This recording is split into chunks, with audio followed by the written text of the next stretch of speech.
Thank you for coming to Art in the Morning again. I have Stephen Porter here. He's a poet and a jazz musician. He's going to go ahead and play us a little piece here.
Thank you.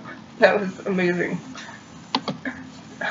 So I did want to talk a little bit about your poetry because you have quite a lot of poetry out there on blogs, and have you ever done a book yet or no?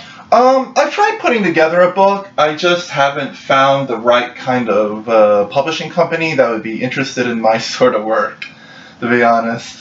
What do you think about like self-publishing or anything like that? I would self-publish, but the thing is, I don't really know how to like get stuff out there, and I'm kind of looking to just like get it more out there if at all possible. Because I'm not really a business kind of person or anything like that. I don't really know how marketing or shit works. I'm just, I guess if I did want to, work on my marketing, I guess I could dress a little nicer, maybe show a little more skin. But then you wouldn't be Stephen Porter. That's true.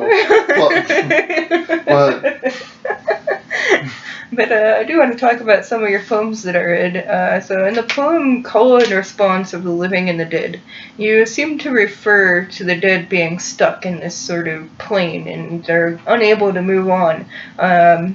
In the poem, you hand this woman ashes of her dead baby, and then she just turns into butterflies, which is really beautiful and resembles like transformation and change and that sort of stuff.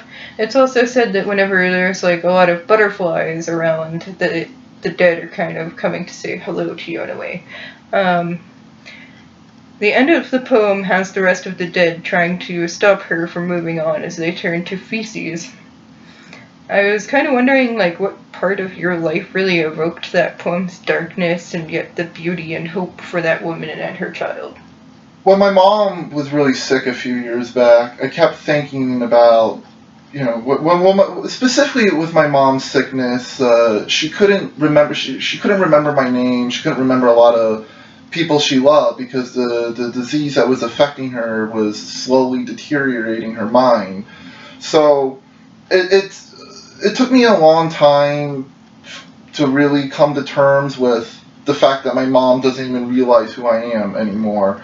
And it kind of plays in the sense that as much as I want to be able to help my mom remember something, like I used to do a lot of things to try to help her remember, and she just couldn't. And that's kind of like the whole thing that is almost kind of falling apart in a way. Because a lot of times you try your damnedest to make someone feel something the way you feel sometimes, but sometimes it's so unrequited that it just makes everything fall to shit. And it makes it worse by the fact that it's your own mother too, and the fact that I spent so long doing many different things to try to trigger my mom's memory of who I am to her, and when she eventually did pass, I felt that I'm not like a religious person or believer in afterlife or anything like that, but I can't prove it either, obviously. So if there is any chance my mom is somewhere better or different, I like to think that, she gained a sense of freedom and everything has come back now, and Yeah, that like kind she of, can remember you now. yeah. Yeah, I can see that. What was she suffering from exactly? What she had was like it was called like Creutzfeldt-Jakob syndrome. It's similar to like mad cow disease essentially. It's essentially just like deteriorates your brain more or less. She had a bunch of strokes and that's what they say on the paper. That's what killed her. But for my mom's initial diagnosis and her symptoms, doctors seemed pretty skeptical. And then as the situation worsened, they seemed to. It was kind of interesting that doctors seemed to know even less as things were getting worse. Or like it's just she's getting bad, man. I don't know what to tell you, and a lot of this unknownness kind of created a certain frustration in a way too, because I feel like I've never even had an answer as to really what's happened to my mother. It's kind of just all been like speculative medical drama, it seems like, and that kind of piece really sort of puts into perspective, I think, for me at least, trying to keep something that is important enough to you that even if it falls apart and it may very well fall apart, and you're maybe even like close to 100% sure that it might, there's still like that part that wants you to like create that beauty that you've had with this person, even if things are starting to deteriorate before your eyes, whatever that situation may be. Yeah, I mean, I can't even imagine having, like, gone from one day, you and your mother have this amazing relationship, and then just somehow over time she starts to not even know who you are. Like, how And it does was that even happen? and it was very like I don't want to say sudden because there were signs for years as to what was going on. Something was happening. Yeah, she just was in bed all day. She was forgetting all the time, and she was clearly very depressed. But I mean, I'm no fucking doctor, but that's what I thought it was. I thought she was just like severely depressed, and Yeah, and I mean, you struggle with that too, as well, with the depression and anxiety. So it kind of probably just looked like, hey, it's in the family, yeah. but, My whole family is like a bunch of depressed, unfortunate, hopeless beings. It's true. But you did write another poem, like, I can't remember the name of it. It was very dark, and it embodied, like, mental illness and, like, the depression. You're talking about, like, all the different ways you tried to commit suicide, and it just started out with, like, I'm too broke to even commit suicide. So, like, a lot of your poetry expresses a darker side to, like, the human psyche. And it explores a lot of uncomfortable themes, like, as far as mental illness and death and, like, just whatever other darker things there are to this world. How does mental illness and depression play a part in your writing process before, during, and even after you've finished your poems? Does it, like, affect the editing process? And Sometimes it depends if the piece in particular is very much attached to a certain kind of moment I'm feeling. If I want to emphasize that moment, or if that moment is continuing to some extent in my mind, I may go back and edit the piece. But a lot of times, certain pieces are just based off just the visceral feeling of whatever may be happening at the moment.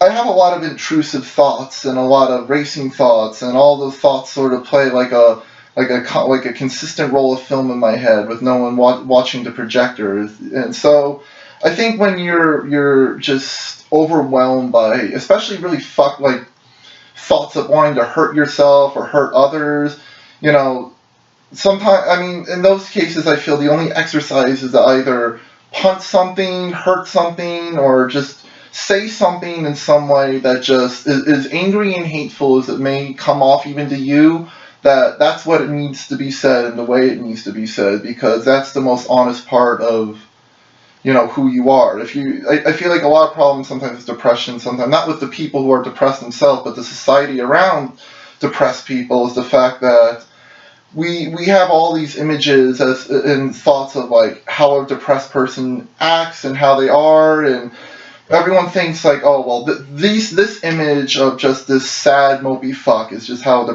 depressed person is. But people don't realize that depression is really encompasses like all the emotions.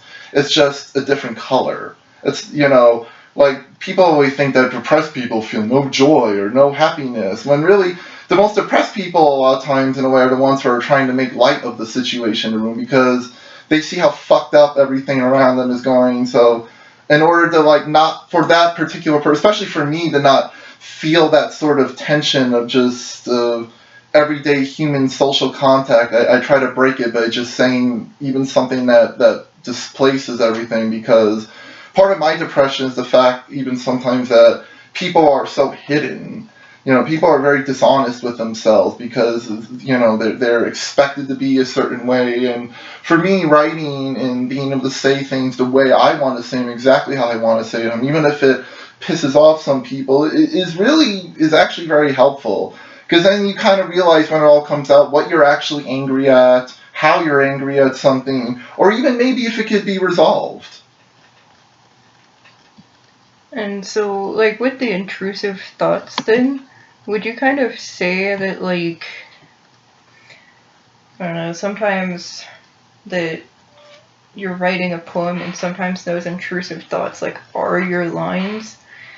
And have you ever found yourself, like, not wanting to really edit a poem later because of the fact that you wanted to keep that piece there? Oh, yeah. I have, and like sometimes people will go over my poems and they'll be like, well, you need to change that because that doesn't like fit in the rhythm. And I'm like, yeah, but that was like part of the moment. I get why people, so like, especially people who view like myself writing as an important craft, like things are like go a certain way, or there's like a build up as to why something works or something doesn't. There's just got to be times, and that's where like the individuality really comes in, where you just have to put your foot down and be like, no, this is the way I want it to be, this is the way I want it to sound. I don't really give a shit what your background or degree is. It's like, this is how it came out and this is how it should be. It's kind of like what Ginsberg saying, like, first draft, best draft. And that's somewhat true. The way it comes out the first time is really the most honest way it's going to be.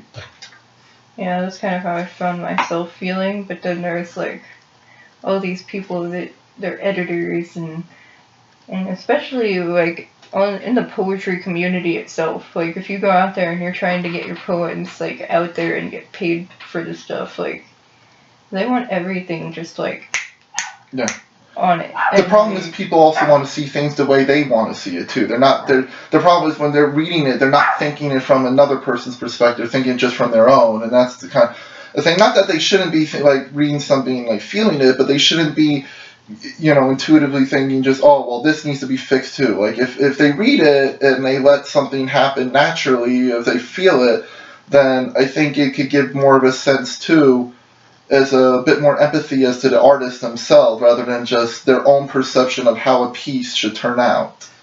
Yeah, I mean, I kind of find myself really empathizing with your poetry because it reminds me of my own writing process. Where, like, I don't really...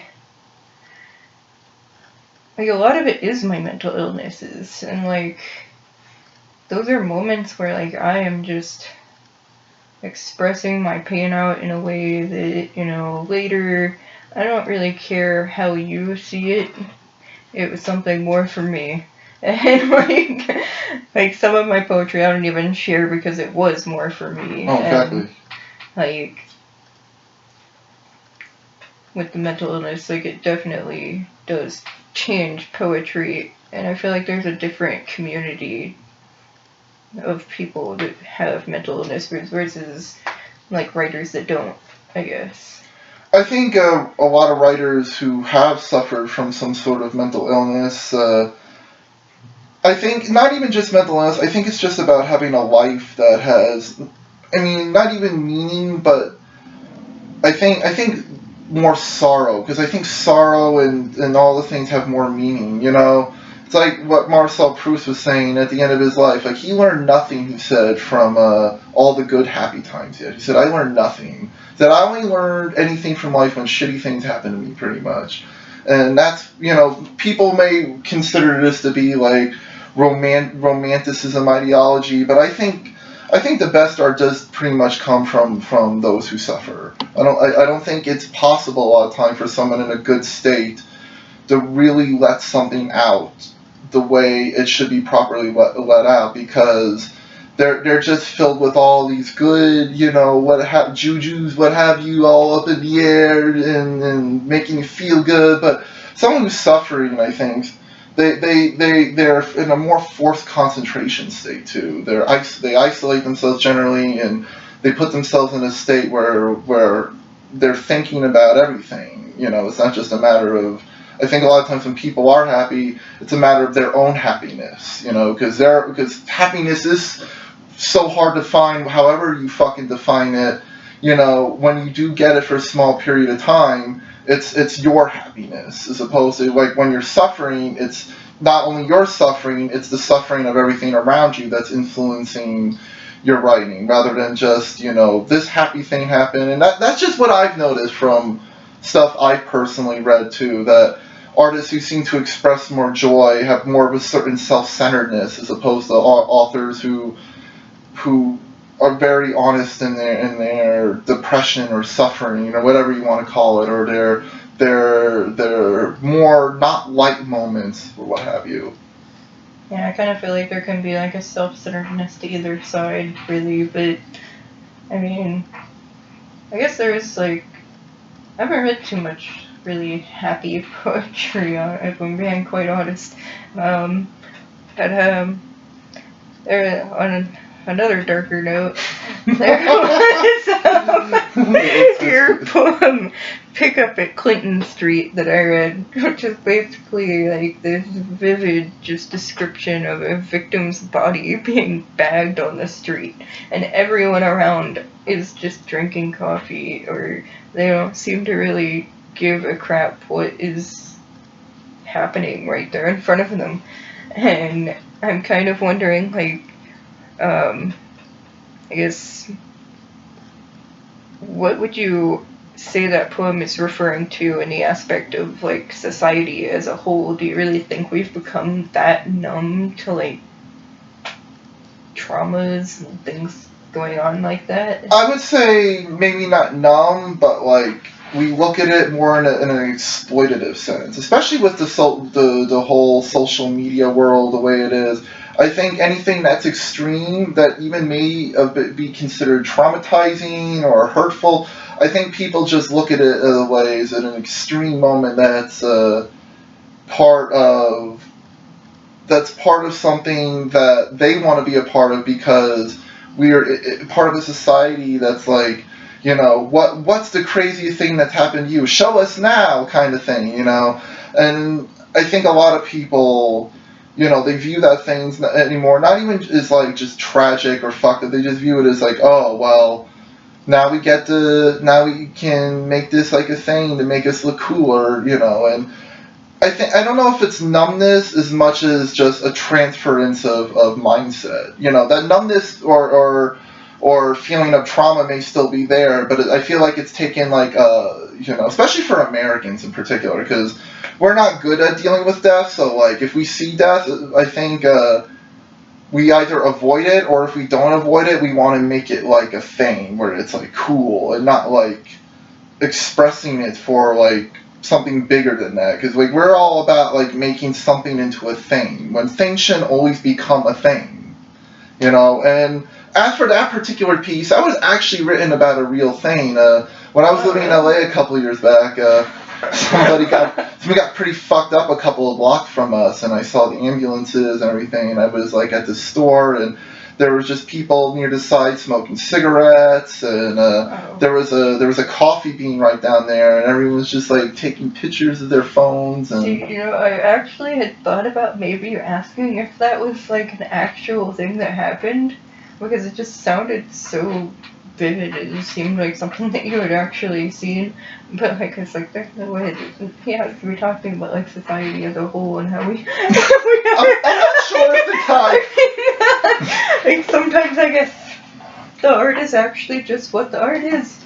It's just straightforward. Yeah. But I think, though, particularly with Americans, though, I don't know if we're numb, but we have a very weird way of dealing with death that I don't think is very healthy. We don't really have much of a culture surrounding how to deal with Oh death. no, we avoid it. We avoid it, and now it's like if we don't avoid it, we make it into like a fucking like stargasm bullshit. It's not even about like the tragedy of death, or even not the tragedy of death, or of just like. It's like highly politicized. Yeah. Yeah, it can make it really hard to grieve too, just the way that our society here handles people dying. Did that really affect you whenever your mom died? Or? Oh yeah, because I didn't really know how to like grieve really, because even at the funeral I was pretty numb. I was also very drunk, but I was also pretty numb. But when after the funeral, I felt like I think one of the issues is like everyone doesn't like necessarily have enough empathy to appreciate when someone around them has lost somebody they care about, and that's something I really noticed when Mom died. Is with especially with like family members, it was very just matter of fact, like, oh well, sorry your mom died. Look, I get that people don't always know how to express things in a manner that could be comforting for an individual.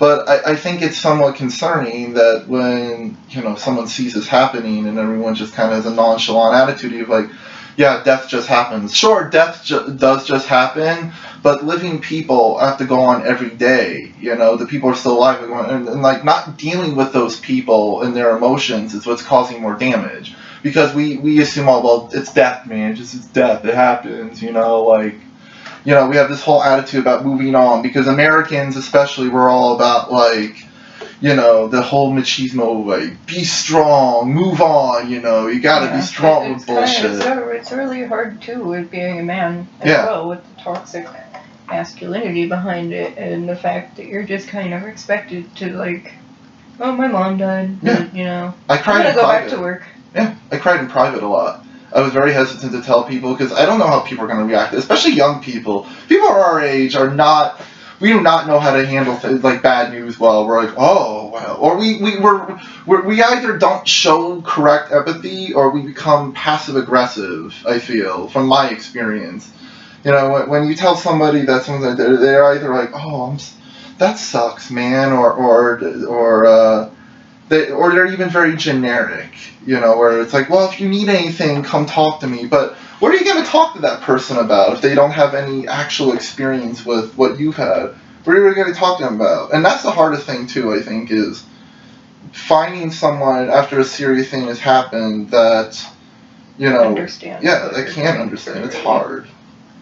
And I mean, it's like everybody's had somebody die in their life before.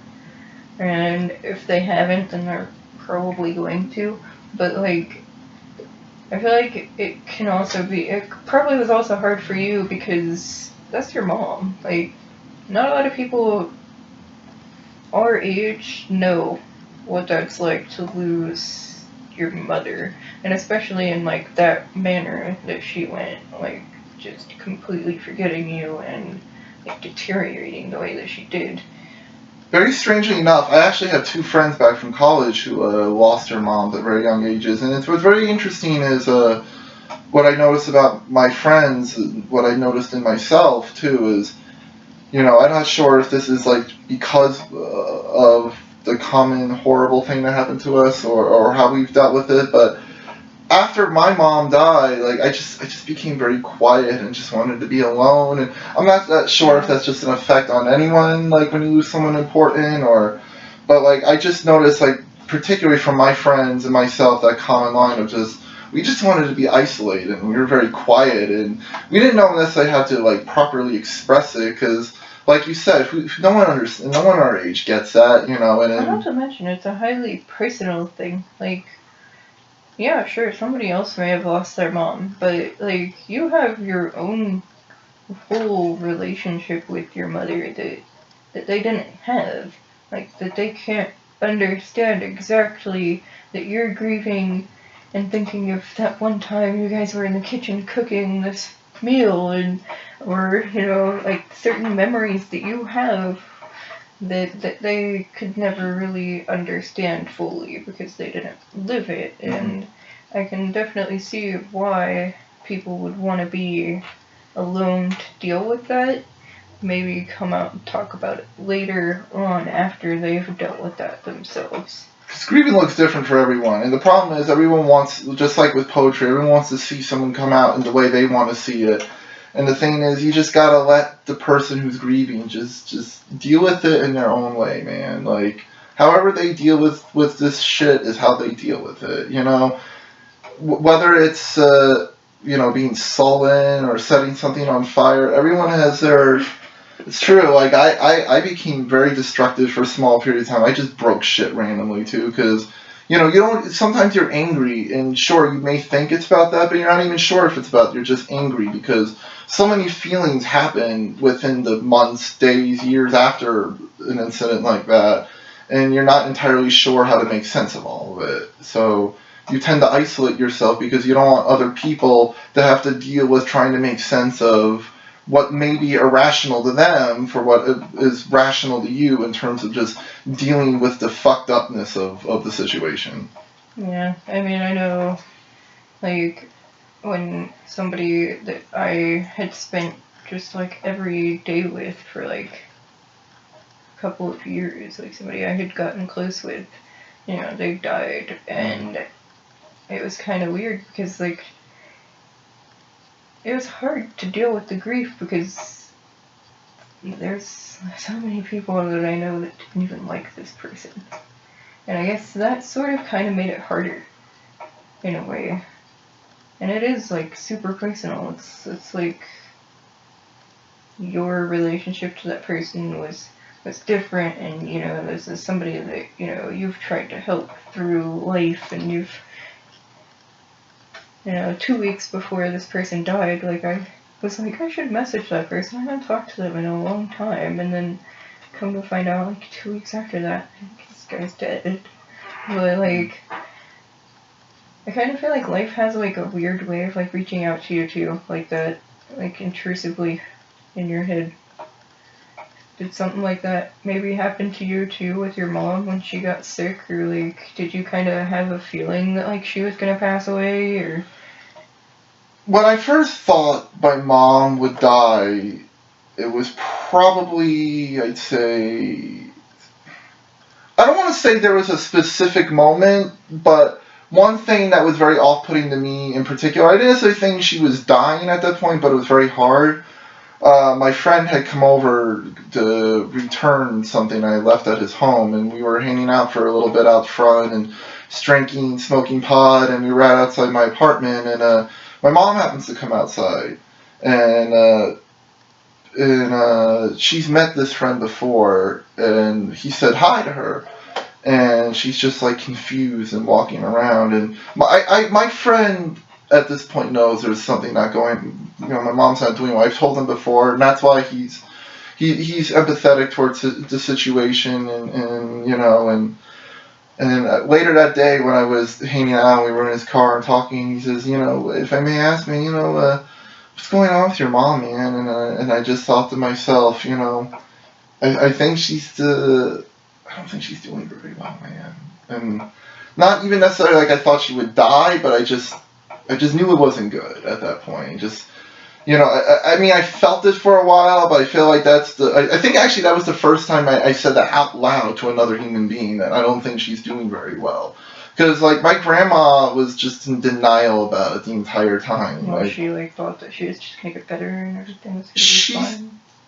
Maybe not all better at a certain point, but she thought she would live a little longer than she did. She thought she could, like, essentially be, without her right state of mind, with all the other physical issues that encompass that, and she would live like another 20 years or something, and deny the actual medical evidence of what it was. Well, I mean, that had to have been, like, really hard for her to grasp, because as a mother, like, that's her child. It was her youngest child, too. Like, nobody expects, like, no mother expects to lose their child, especially to something like that, and, like, really, that had to have just, she didn't want to, probably just didn't want to even see that. I don't blame her. You know, like people talk shit about my grandma was in denial, but can you really blame her? If your youngest child was in this horrific, I don't remember you,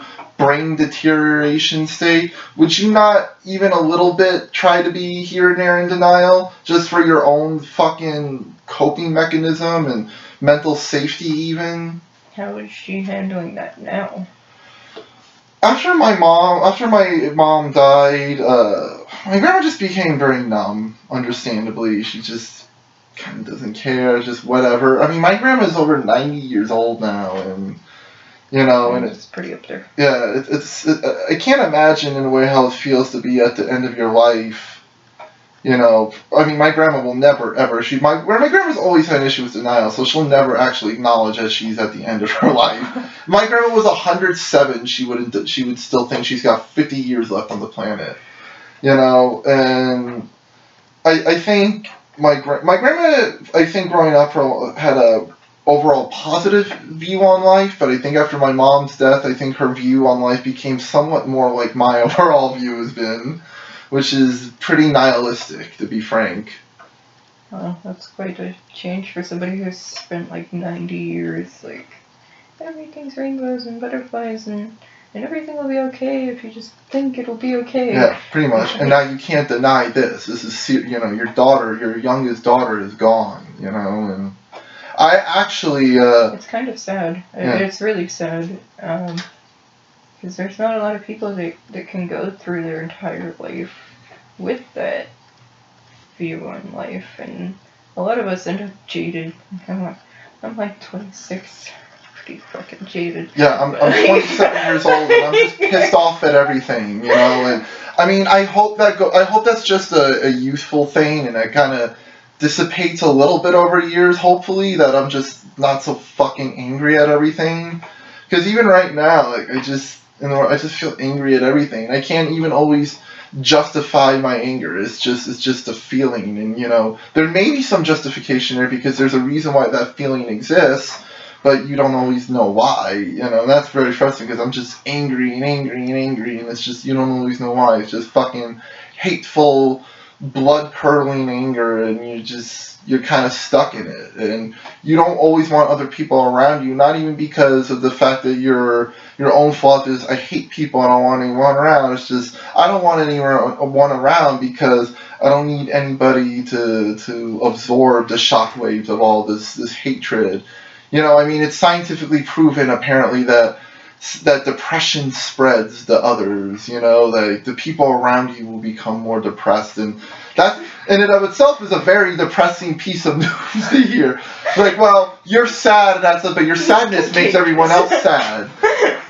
Apparently joy isn't as contagious, because I have not felt that. When I've actually even tried to be around people who are a little bit more exuberant and have even maybe a more light outlook on life, and it still doesn't help me with anything. It's just a lot of anger. I think with depression, it's also like there's a lot of traumas that, you know, you definitely have been through, and it's a lot of self-work and a lot of forcing your mind to see things in a different perspective, I've found, because I used to be much more depressing than what I am now, and like I was so bad that there were people that I knew from high school that were just like, you're something else, and like I'm done with you, like just I'm not that good.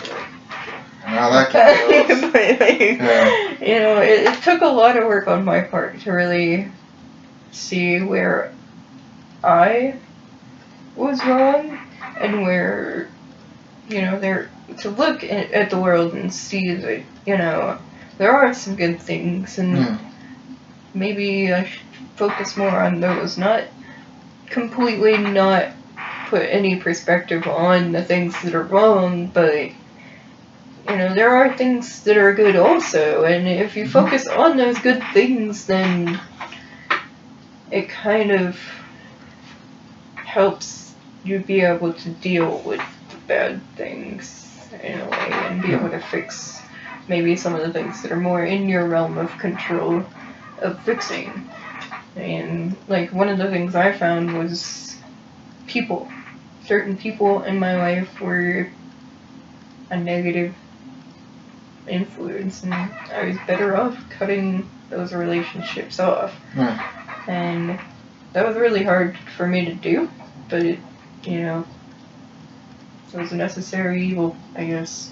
I've had those issues too, where a lot of times you think someone's your friend for a long time, and then one particular thing comes up, and then things feel awkward, and then you kind of have to choose from there, like, you know, is this person really worth it to me? You know, and the fucked up thing is that you find out that the majority of people you meet in contact with, at least for me, aren't worth it. But, you know, when you meet a few people, you know, that nihilism, as much as still overwhelming, you know, sometimes it can take a back seat in those few fucking moments of just, you know, it's worth it. Even if it's for a modicum of a fucking millisecond, you know, as opposed to all the other fucking moments of just overwhelming fuck this horror nonsense, people not getting it, or even worse, just trying not to, which is the biggest problem with people our age, because, I mean, being young, you know, it really sucks in a way with having shitty things going on in particular, because not only are young people not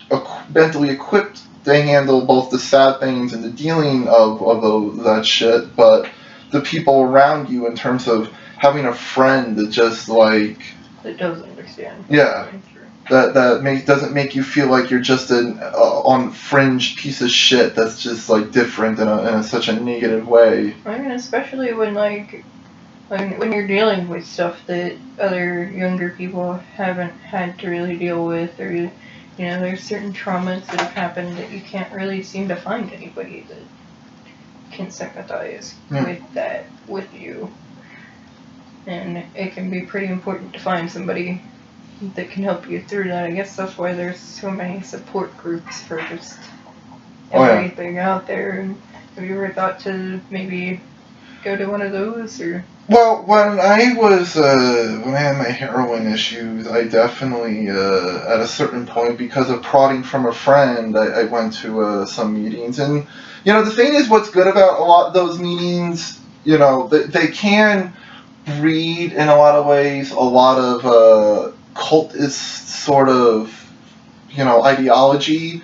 But I think there are a lot of groups that are set up pretty well to where, you know, it's important to be able to talk to people in the same situation. You know, I think therapy can be important too. I think it's important to seek help when for mental health issues, because clearly not doing it and just having, you know, having everyone talk shit that it's wrong is just making everything worse, from the clear evidence of just constant shootings every fucking day, some mass shooting somewhere. I think that alone is clear evidence that people need help, man. People really need to be able to talk to someone, and you need help. I'm really, really glad you said that, because, like, this whole discussion has pretty much been surrounding, like, mental health and just shitty views on the world. Like, if you're feeling, like, that terrible that you might hurt yourself, just please, like, go talk to somebody. Go, even if you call the suicide hotline, even if you end up locked up in an institution, just go get some kind of help. Because I promise you, I've been there. I got locked up in an institution. I've been too, several times. I got scars all over myself from trying to hurt myself,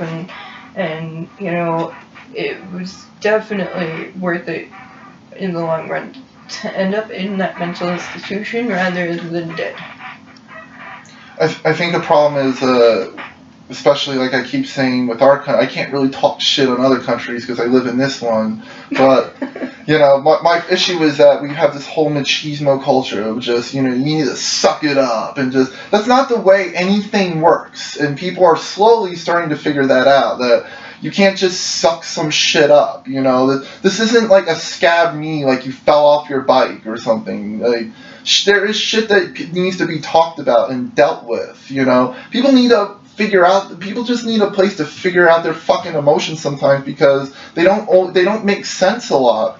And we have to be able to make sense of them if we're going to have any sense of human contact or empathy or long extended empathy, you know, instead of just, you know, putting people who have a certain thing going on the fringe. Well, it's always been, well, those people need help, and if they need help, they can get it, and then they can come back to the rest of us later, all of us normies. Whereas, like, no, that's not the way it is. We're all blended in this fucked up shit, and so all of us, sometimes some of us more than others, unfortunately, but we all fucking need to be able to talk shit out, you know, and that's very hard, you know, for everyone. That's hard for me.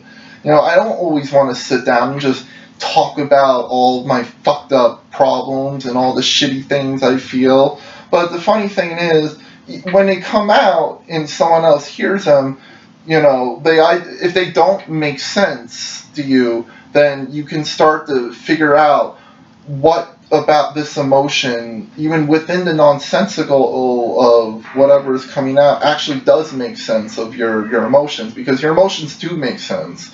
They're not you know, an albatross around your neck. They're not, you know, a hindrance of any sort. You know, and that's the problem.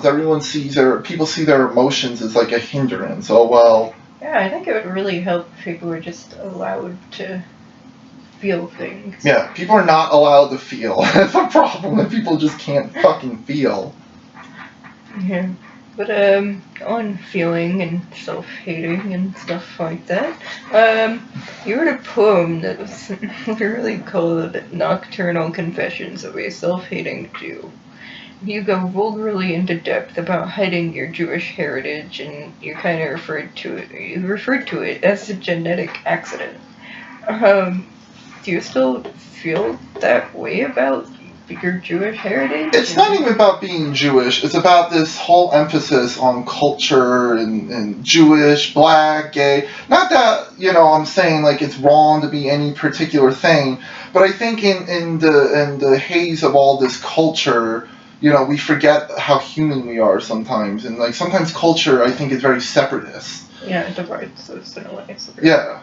And, like, I'm not saying people shouldn't embrace the uniqueness of who they are, or what have you, but I think that gets lost in their humanity sometimes, and that, like, oh, well, I'm only this because I'm this, so it's only for me, as opposed to, like, no, like, what about just the humanity of everything, and what makes that human, as opposed to that just being a thing specifically to that's separatist in a way, you know? I talk shit about my own culture because I can talk shit about my own culture, but it's also the fact that, like, I don't want to make a big deal where others have made, especially with something like being Jewish. Like, there's always so many people, whatever, Jewish this, Jewish that, but I don't want to make it like a thing. I want to make it a thing. I want to put it out there as a thing, so it's not like a thing. Be like, look, this is not a big deal. Like, everyone's some fucking thing. Like, it doesn't matter what you are. It's like with the genetic. That's like George Carlin said. It's a genetic accident. He's like, I'm fucking Irish. People have an Irish pride parade. Why? It's a genetic fucking accident. There's nothing wrong with being Irish. It's just that it's not a skill. It's not part of the humanity of it's not part of being human. It's just the thing that humans made up to create, you know, separate identities, rather than us being all human, and the fucked upness of all these different things is actually like can come together as a giant clusterfuck.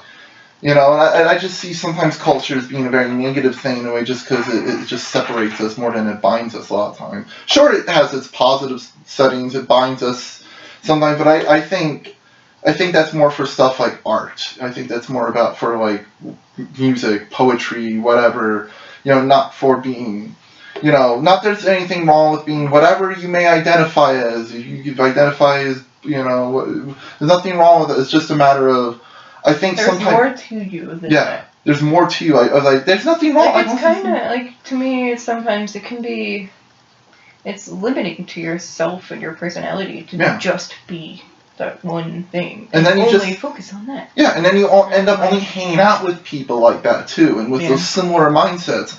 And the problem is everyone wants to hang out with people who think like them, and that's such a huge problem. You should not want to hang out with people who think just like you. It's like what the sax player Stan Getz said. Look, man, you can't just play with people who are as good as you. You got to play with people who are better than you, or even not as good as you. You know, you got to be with everyone, man. It's got to be a big learning experience. It can't just be this small group of people know about this, and then that's where stereotypes happen too. It's like it becomes like a big game of telephone. Like, did you hear they did this? And then eventually gets around to like, oh, all gay people are pedophiles or rapists, instead of just the humanness of sexuality, or the humanness of. I think one thing that I heard, speaking on the telephone thing, that was just blew my mind. Somebody told me that all bisexuals were pedophiles, and I was just like, what? No. Like I didn't even know how to respond to that at all. It's just like, who the hell said that at all? We guys love everyone, right?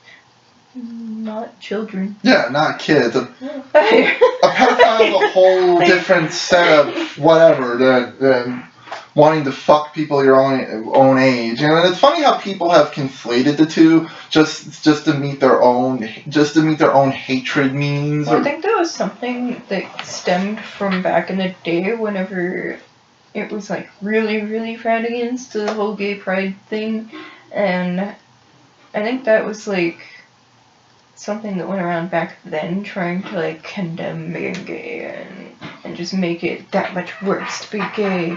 It's like, yeah, they're like kids too, didn't you know that? They just want to fuck everybody. And it's like, no, it's not even about fucking anybody. It's about who you love, who you're gonna create your life with and have a family with, and you know, everybody deserves to choose that for themselves. But how have you really come to terms with your Jewish heritage? Like, I know you said that there were people that would mock you for it, or, you know, like, does that still happen, especially with the neo-Nazism going on today? I haven't had anyone personally in a while say anything particularly horribly anti-Semitic to me, but I think in terms of having a Jewish identity, I don't think of myself as having a Jewish identity, because even though if that's a part of me, I don't want to emphasize it, not because it's a negative thing, but because I don't think it's important enough to emphasize my humanity, like my emotions, my experiences, not just, you know, being Jewish. And sure, that could be a part of an experience, but I don't want to make that like an emphasis on anything, because I feel like, I think some of the best books, a lot of times, like by James Baldwin or Elie Wiesel, talk about particular racial or ethnic discrimination. You know, they still write about it in a way where it's like, well, I get that this is happening to like me because I happen to fit this group, but this isn't about that. This is about inhumanity. This is about human psychology. This is about how humans justify differences, or think about differences, or think about society as a whole. This isn't just about being black, or just about being white or Jewish. This is about something much bigger than all of that. Yeah, definitely. But so what are some of your goals and stuff as far as like being a poet and the musician? I know you were saying you wanted to go to a music school and stuff. What are you hoping that your music turns into as a whole? I think I'd like just to see myself. I don't know if there's a specific thing as much as I just want to see myself just constantly expand on different ideas. I've always wanted to combine different genres and just really experiment and never limit myself on experimentation or what someone may say. That I also want to get myself in the mindset of, if like I'm playing in a musical group and someone says something that may not necessarily flow with me right away. I want to try to really keep an open mind about letting things happen. Because I think only good art happens when it comes naturally. And if you just, stand in a room pacing back and forth thinking about it for 10 hours, then it's not going to come, man. It's just like when they always say about, if you're trying to find something, you ain't going to find it until you're not, Yeah, I definitely understand that. There's been points where, like, I really, really want to write, and I'm sitting there staring at my screen, and I'm like, there's nothing coming out. I can't find anything. Like, I think there was, like, a really long time, even with the blog, I just didn't write anything. It went nowhere, because I was so busy with all this other stuff, and every time I'd come back to it. I always came back to it. I'd just sit there and be like, I have all these unfinished stories on here. I have all this stuff and it's so much that I've started and I can't finish it, and I don't know how I want to finish it. Yeah, sorry for that, by the way, guys. Anyways, this has been like a really great discussion we've had on a lot of really important topics. I mean, we kind of really deviated away from art, but I think we kept within the parameter, more or less. I think all this stuff kind of plays into art, though. So, I mean, I do really appreciate meeting with you today. Thank you. Of course, anytime.